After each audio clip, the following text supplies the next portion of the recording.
waiter Alexander doesn't need eyes in the back of his head because he has the peculiar ability to turn his neck through a complete 180 degrees. Normally the muscles and the vertebrae in the neck prevent that happening, but because of a peculiarity in his spine, Alexander has confounded orthopedic specialists for years. Many years ago, I started doing gymnastics, he says. That's when I noticed that my vertebrae seem to be very flexible and that I can turn my head farther than normal.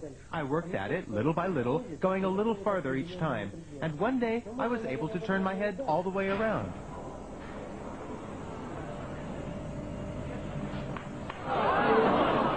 Despite the somewhat unsettling crunching of bones, Alexander claims to feel no pain, which is more than can be said for the people sitting behind him on a bus.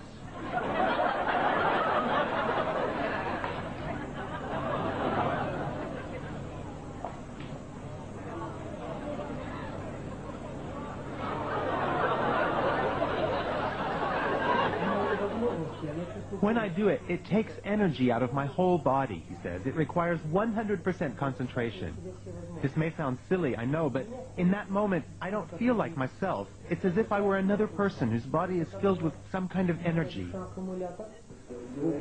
I've been a radiologist for more than 30 years, he says, but I've never seen anything like it. Alexander is extremely flexible, no doubt about it. However, I suspect that it's a congenital ability. It's not something anyone could learn or train for. On the contrary, if someone else were to try it, they would surely break their neck. For me, it's absolutely normal and doesn't hurt at all.